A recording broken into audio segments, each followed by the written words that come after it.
अरे जब वोट मांगने आते हो तब तो नहीं कहते कि तुम हमारे नहीं हो। अरे हमें रोजगार चाहिए, हम गेहूं चावल दाल वो हम खुद खरीद लेंगे। फूल माला पहना करके हमको स्वागत हमारा किया जाता है, दिखावा किया जाता है इस शासन प्रशासन में, और हमको बेरोजगार कर दिया जाता है। हमारे जो 9,000 कर्मचारी जो निकाले गए हैं उन्हें बहाल किया जाए।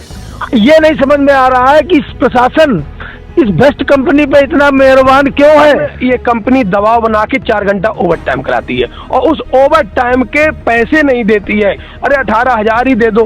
अरे वो तो नहीं दे रहे हैं तो निकालो तो मत। नमस्कार, स्वागत है आपका नेशनल दस्तक में। मैं हूं सबा खान।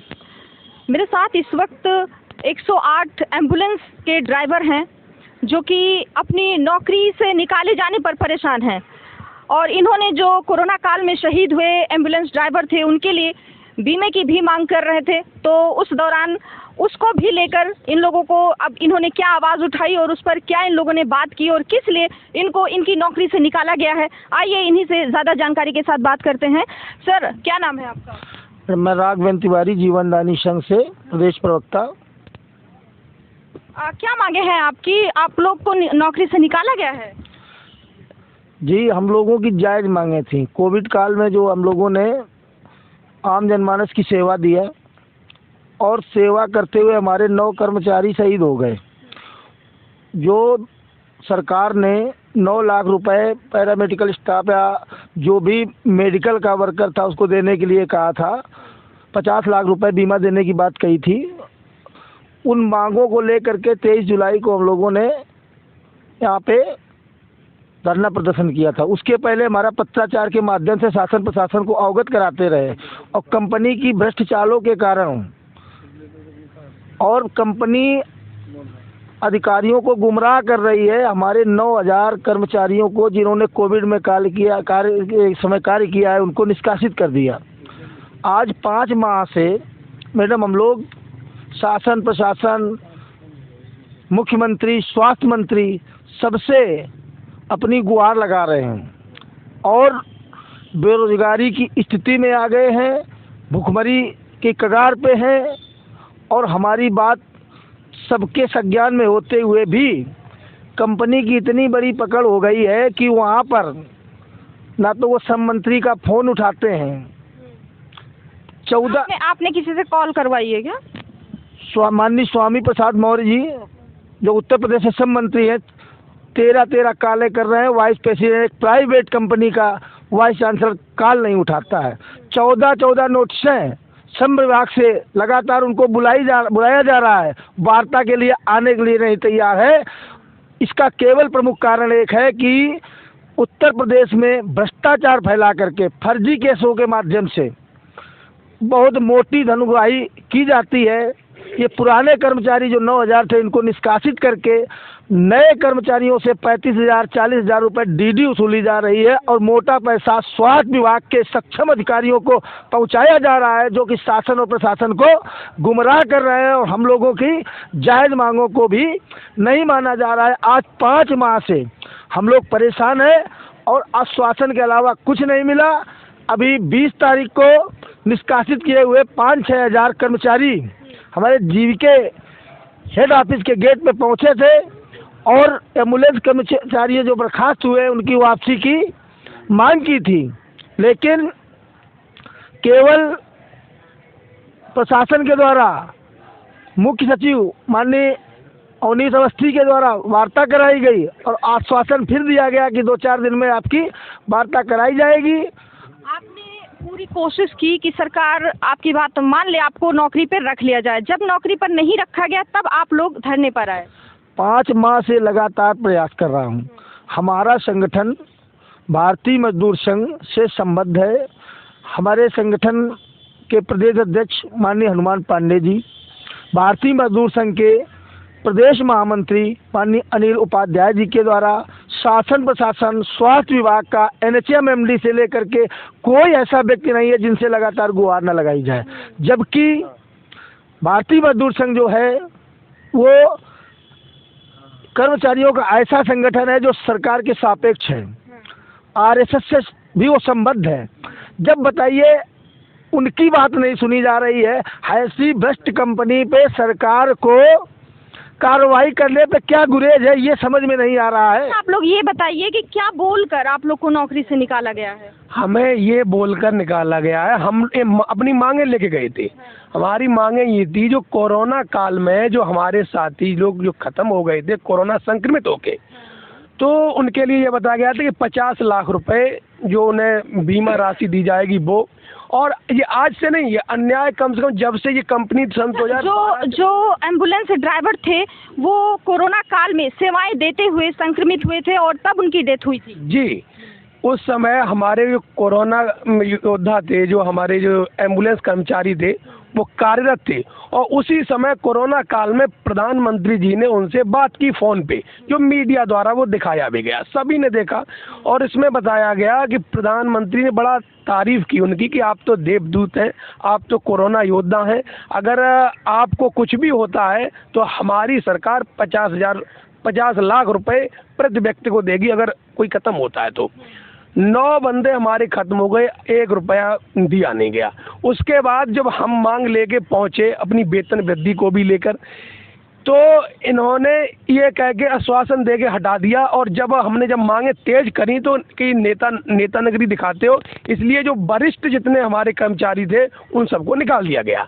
जो मांग उठा रहे थे, 23 जुलाई 2021 को जब हम लोगों ने धरना दिया गया था, उसी दिन 26 उसके 3 दिन बाद 1000 लोगों को जो वरिष्ठतम थे उन्हें सब निकाल दिया गया। उसके बाद ये क्रम जारी रहा और आज ये 9000 हो गया है।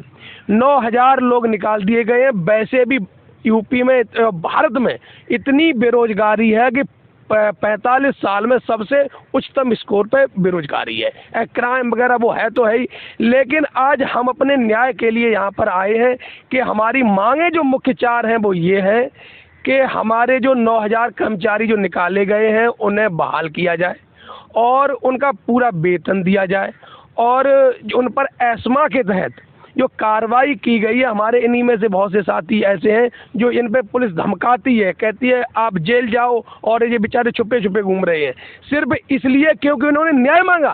तो ये बताएं कि जब आप लोगों को नौकरी से निकाला गया तो पहले से सूचित किया गया था, पहले से कुछ लेटर वगैरह दिया गया? मैडम यही तो तानाशाही है, किसी प्रकार की नोटिस नहीं, कोई सूचना नहीं, जबकि अचानक बोल दिया गया कि आपको नहीं आना है। केवल जो है एक पत्र निकाल करके कह दिया गया कि आपने धरना प्रदर्शन किया, आपके द्वारा एम्बुलेंस बाधित की गई और इस कारण से आपकी सेवा को निरस्त किया जाता है, और ना ये मेरा कोई हिसाब किताब किया गया, ना कोई प्राथमिक दिया गया। ऐसे भी लड़के हैं इसमें, हिसाब किताब भी नहीं दिया गया है, सैलरी वगैरह अभी बाकी है। सैलरी बाकी है मैडम, बढ़ा हुआ जो हम लोगों का तय हुआ था मानदेय समायुक्त अपर समायुक्त के सामने, वो कितनी सैलरी थी आपकी? जी मिनिमम वेज बताया गया था शायद 16,000 रुपये भैया।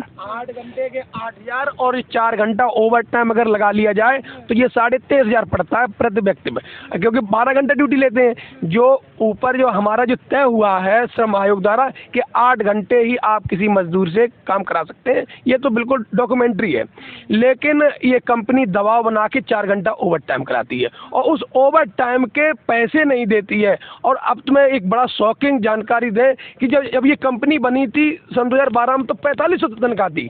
इनसे इतने पीड़ित हो गए थे, EMI PM धमकाते थे, चिल्लाते थे, गाली देते थे, उससे पीड़ित होकर हमारे हनुमान पांडे जी ने पूरे 75 डिस्ट्रिक्ट को इकट्ठा करके एक संगठन बनाया, तब हमें मजबूती आई। आज हमारी 12,500 तनख्वाह है, जो होनी चाहिए 12 घंटा के अनुसार 23,500 रुपये। अरे 18,000 ही दे दो। अरे वो तो नहीं दे रहे हैं तो निकालो तो मत। अब हमारे बीवी बच्चे हैं, हमारी माताजी बीमार है, हम खुद बीमार हैं, अब हम क्या खाएंगे और हम अपनी माताजी की कैसे इलाज कराएं, अपने बच्चे की फीस कैसे भरें, कहाँ जाएं। आज हम इतने दुखी हैं, पीड़ित हैं, जो कि हम बहुत मजबूर हो चुके हैं, लेकिन अब अपनी आवाज़ तो उठानी है। मैन स्ट्रीम मीडिया, बड़े बड़े पत्रकार वो नहीं आते, आप जैसे महान लोग हैं। कितने दिनों से आप लोग ये प्रदर्शन कर रहे हैं? ये तो कई महीने हो गए हैं। ये प्रदर्शन जब से हमारा जो यूनियन बना है सन 2019 से, तब से हो रहा है। लेकिन कभी 1000 बढ़ा देते हैं, कभी बताते बहुत कुछ है लेकिन करते कुछ नहीं है। सीएम तक आपने कोई ज्ञापन वगैरह भिजवाया? बहुत भेजे, पत्राचार के माध्यम से, उनके सचिव के द्वारा, मुख्यमंत्री द्वारा, स्वास्थ्य मंत्री द्वारा। और स्वास्थ्य मंत्री की आवाज़ सुन के तो हम लोग होपलेस हो गए कि वो कह रहा है कि हमारा तुमसे कोई वास्ता ही नहीं, आप तो कंपनी के अंडर में हो। अरे जब वोट मांगने आते हो तब तो नहीं कहते कि तुम हमारे नहीं हो, तब तो कहते हो कि सभी लोग हमारे हैं, सभी अपने हैं और सबके साथ न्याय होगा और सभी, अरे भाई हमें वोट कीजिए, लेकिन तब तो तुम हमसे नहीं कहते, तुम हमारे नहीं हो। लेकिन ये इतना घुमा के हमारे साथ अन्याय कर रहे हैं, जिसका न्याय लेने हम बार बार कई बार लखनऊ आ चुके हैं, लेकिन हमारे साथ न्याय नहीं हो पा रहा है। आपके माध्यम से अगर ये बात ऊपर तक पहुँचेगी, चुनाव का टाइम है, ये नेता गांव-गांव घूम रहे हैं। हमारे माँ बाप अबे हमारे आसपास में एक रैली थी, वहाँ बड़ी बड़ी बातें कर रहे थे, अच्छे दिन आएंगे, आपको 5 किलो गेहूँ चावल और ये दे रहे हैं। अरे हमें रोजगार चाहिए हमें, और ये तो सब हम खुद ले लेंगे। हम गेहूँ चावल दाल वो हम खुद खरीद लेंगे। अरे मैं चाल दावल खा के हम कैसे गुजारा करेंगे? बिना रोजगार के ये समाज विकलांग है। रोजगार, आज इतनी बेरोजगारी है, उसी हम जो चाह रहे हैं कि मैं कुछ मुझे न दो तो कम से कम हमारा जो वापस ही कर दो, जो मुझे नौकरी से हटा रहे हो तो नौकरी दे दो, और जो हमारे लोगों पर जो फर्जी मुकदमा लगाया गया है, अरे वो कम से कम जो मुकदमे वापस करो। किस तो तरह के मुकदमे लगाए गए हैं आपको? एस्मा के तहत। देखिए, मैं आपके चैनल के माध्यम से माननीय मुख्यमंत्री जी से दरखास्त करना चाहूँगा कि इन 5 महीनों में हमारे 4-5 साथी ऐसे थे जो कि होपलेस होके फांसी लगा लिए। 5-6 साथी ऐसे थे जिन होपलेस होके फांसी, मतलब बेरोजगारी की वजह से डिप्रेशन में आके फांसी लगा लिए। और कोर्ट के माध्यम से झांसी का एक मैटर है, दिनेश यादव नाम का एक मेडिकल टेक्नीशियन था, उसको इतना प्रताड़ित किया गया कि उसने फांसी पे झूल गया। उस पर टीवीएस रेड्डी और लिंगराज दास और आरएम दिनेश यादव पे 306 के तहत मुकदमा हुआ और आज तक गिरफ्तारी नहीं हो पाई। 420 के 3 मुकदमे कोर्ट के द्वारा इनके ऊपर लगे हुए हैं।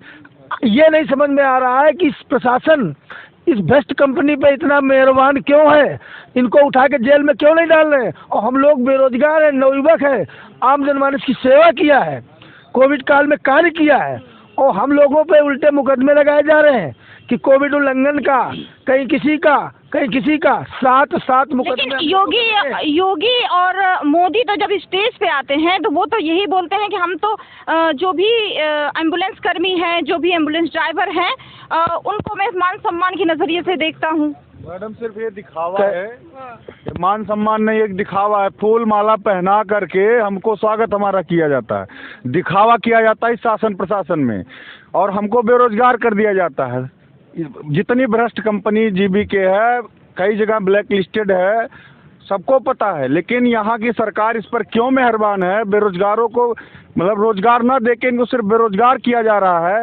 शासन को तो एकदम दिखाई नहीं दे रहा है। 5 महीना से सब लोग धरना प्रदर्शन यहाँ हुआ था, समझौता भी हुआ था, स्वामी प्रसाद मौर्य जी के द्वारा आदेश हुआ था, श्रम मंत्री जी आए थे यहाँ पे समझौता करे, उसका भी कोई फर्क नहीं। 14 बार लेटर आप लोग को आकर आश्वासन देकर यहाँ से गए हैं? तो आया गया था, श्रम मंत्री जी खुद आके आश्वासन दिए थे कि 2-4 दिन में आप लोगों की सारी समस्याओं का निदान हो जाएगा। श्रम मंत्री मतलब श्रम आयुक्त के साहब जी के द्वारा यहाँ से लेटर भेजा जाता ऑफिस पे। इतनी धूर्त कंपनी है कि 14 बार हो गया, आज तक कंपनी वहाँ श्रम आयुक्त पे गई नहीं है। श्रम आयुक्त के पास हम लोग किससे गुहार लगाएं? सरकार कहती है आप हमारे हो नहीं, कंपनी अपनी रवैया प्राधिकारी योगी जी कहेंगे तब हम करेंगे। हम गुहार कहाँ लगाएं? गुहार कहाँ लगाएं ये बताइए। कि यहाँ डूब मरे क्या? फांसी जो लगाता है, मर जा रहा आदमी, मुकदमा दर्ज हो रहा है तो उस पर प्रशासन दबाव दे रहा है, एफआईआर लगाया जा रहा है कि एफआईआर लगाओ। प्रशासन उसके घर दबाव देती है कि अपने मुकदमे उठा लो। ये है प्रशासन के शासन का ये दबाव। क्या खा रही कंपनी कुछ तो दे रही सरकार को, तभी तो इतना तरफदारी हो रहा उसका। आप समझिएगा, जैसे 302, 307 और 306 गंभीर धाराएं हैं। मतलब किसी को आत्महत्या के लिए प्रेरित करना 306 के अंतर्गत आता है, किसी का कत्ल कर देना 302 के अंतर्गत आता है। ऐसी धाराओं में उन भ्रष्ट अधिकारियों के खिलाफ मुकदमे दर्ज है और आज से नहीं, आज 4-5 महीने होने जा रहे हैं, आज तक सिंगल किसी व्यक्ति की गिरफ्तारी नहीं हुई। और जबकि सरकार का कहना है कि हम जीरो टॉलरेंस पे कार्य कर रहे हैं, भ्रष्टाचार मुक्त है, तो किस तरीके से इन लोगों पे मेहरबान हो रही है। और हम लोगों का दोष क्या है? हमने अपना पारिश्रमिक मांग लिया, हमने 4 घंटे का ओवर टाइम मांग लिया तो हमको निष्कासित कर दिया गया। तो हम लोगों का फेवर करने के बजाय और हम लोगों को डिमोसाइज कर रही कंपनी, और सरकार उस पर ध्यान नहीं दे रही है। जबकि कई नेशनल चैनलों में आपके द्वारा और कई क्षेत्रीय चैनलों के द्वारा जब ये मुद्दा उठाया गया था, तो अभी 8 दिन पहले का एक वीडियो आया था, भारतीय जनता पार्टी के प्रवक्ता आनंद दुबे जी के द्वारा एक पत्रकार महोदय कह रहे थे कि ये एम्बुलेंस कर्मियों ने बहुत अच्छी सेवा दी, लोग इनका सम्मान करते हैं, इनका सम्मान करना चाहिए। और ये रोते घूम रहे हैं, इनका रोजगार छीन लिया गया 9000 लोगों को। सरकार के लिए छोटी सी बात है, एक सही कद का अधिकारी अगर कंपनी को बुला के डांट दे तो उनकी औकात है कि ये बदमाशी उत्तर प्रदेश के लोगों के साथ कर सकें। लेकिन नहीं, कहीं ना कहीं इससे ये साबित होता है कि कंपनी मोटा माल स्वास्थ्य विभाग के, NHM के बड़े अधिकारियों को खिलाती है। ये तो लो क्राइम भी है ना कि आपको अचानक ऐसे नौकरी से निकाल दिया गया। अचानक तो नौकरी से नहीं निकाला जा सकता। देखिए, ये किसी भी श्रम विभाग के नियमों का पालन नहीं करते, इनकी मनमानी चलती, तानाशाही चलती है। तभी तो हम लोग कहते हैं कि भ्रष्ट कंपनी पे कार्रवाई होनी चाहिए और उन अधिकारियों पे कोर्ट के द्वारा जो मुकदमा लिखे हैं तो सबसे पहले उनकी गिरफ्तारी होनी चाहिए। 306 जैसे मामले में बाहर से जमानत नहीं होती। अच्छा, एक बात और बताइए, आप लोगों ने क्या जब नौकरी ज्वाइन की थी कोई कॉन्ट्रैक्ट वगैरह साइन किया था? हम लोग पेपर पे साइन किया था क्या कि आपका इतने से इतने दिन तक आपकी नौकरी रहेगी? इस तरह का कोई बात नहीं, ऐसी कोई व्यवस्था नहीं थी। आज जो है हम लोगों को उसमें नौकरी करते हुए किसी को 10 साल, किसी को 8 साल, किसी को 12 साल हो गए।